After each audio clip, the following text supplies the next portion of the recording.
ஒரு முறை இந்த கோயிலுக்கு போயிட்டு வாங்க, உங்க வாழ்க்கையே மாறும். ஆமாங்க, நம்ம மயிலாடுதுறை மற்றும் சிதம்பரம் இடைப்பட்ட இடத்தில் அமைந்துள்ள ஊர் சீர்காழி.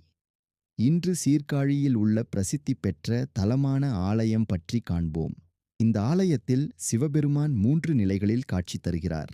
அடித்தளத்தில் பிரம்மபுரீஸ்வரர், மேல்தளத்தில் தோணியப்பர், மேலும் உயர்ந்த நிலையில் சட்டநாதர் அருள்பாலிக்கிறார். அடித்தளத்தில் அருள்பாலிக்கும் பிரம்மபுரீஸ்வரர் சிவபெருமானின் திருவுருவமாக விளங்குகிறார். நான்முக பிரம்மதேவர் சிவபெருமானை இத்தலத்தில் தவமிருந்து வழிபட்டதால் இறைவன் பிரம்மபுரீஸ்வரர் என்ற திருநாமம் பெற்றார் என்று ஸ்தல புராணங்கள் கூறுகின்றன. இந்த திருத்தலம் பிரம்மபுரம் என்றும் அழைக்கப்படுகிறது. படைப்புத் தொழிலை மேற்கொள்ளும் சக்தி மற்றும் ஞானம் பிரம்மதேவருக்கு இத்தலத்தில் மீண்டும் கிடைத்ததாக நம்பப்படுகிறது. அதனால் கல்வி, தொழில் முன்னேற்றம், புத்திசாலித்தனம் மற்றும் வாழ்க்கையில் புதிய தொடக்கம் வேண்டி பக்தர்கள் பிரம்மபுரீஸ்வரரை வழிபடுகின்றனர். இந்த திருக்கோவிலின் மிகப்பெரிய சிறப்புகளில் ஒன்று தோணியப்பர் சன்னதி ஆகும். உலகம் முழுவதும் பிரளயம் ஏற்பட்ட காலத்தில் உயிர்களை காப்பாற்ற சிவபெருமான் தோணி வடிவில் அருள் புரிந்ததாக புராணங்கள் கூறுகின்றன. அதனால் இங்கு இறைவன் தோணியப்பர் என்ற திருநாமத்தில் பக்தர்களுக்கு அருள்பாலிக்கிறார். இந்த சன்னதி கோவிலின் மேல் தளத்தில் அமைந்துள்ளது என்பது தனிச்சிறப்பு. தோணியப்பருடன் அம்பாள் உமையம்மையும் அருள் பாலிக்கின்றனர். பிரளய வெள்ளத்தில் உலகத்தை காத்த கருணைமிகு இறைவனை நினைவு கூறும் தலமாக இது போற்றப்படுகிறது. வாழ்க்கையில் ஏற்படும் துன்பங்கள், பயம், மனக்குழப்பம் மற்றும் குடும்ப பிரச்சினைகளில் இருந்து காப்பாற்றி நல்வழி காட்டுவார் என்ற நம்பிக்கையுடன் பக்தர்கள் தோணியப்பரை வழிபடுகின்றனர்.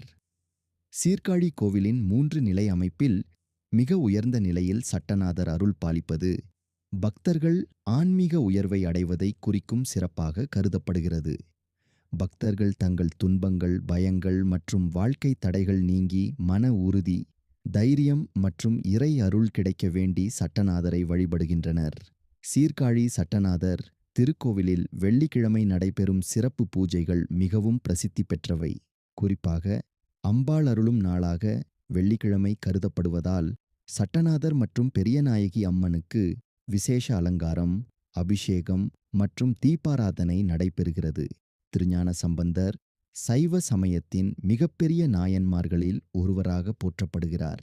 சிறுவயதிலேயே சிவபெருமான் மற்றும் அன்னை பார்வதியின் அருளை பெற்ற தெய்வக் குழந்தை என்ற பெருமை அவருக்கு உண்டு.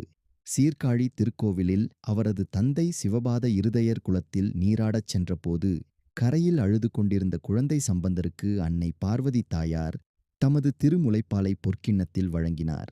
அந்த பாலை அருந்திய உடனே சம்பந்தருக்கு இறைஞானம் பொங்கி எழுந்தது. அதன்பின் சிறுவயதிலேயே அவர் பாடிய முதல் தேவாரப் பதிகம் தோடுடைய செவ்வியன் என தொடங்கியது. இந்த அற்புத நிகழ்வு திருமுலைப்பால் அருள் பெற்ற வரலாறு என பக்தர்களால் போற்றப்படுகிறது. அன்னை அருளிய அந்த ஞானப்பால் காரணமாகவே அவர் திருஞான சம்பந்தர் என்ற திருநாமம் பெற்றார். வருடம் முழுவதும் இந்த திருமுலைப்பால் விழா மிக சிறப்பாக கொண்டாடப்படுகிறது.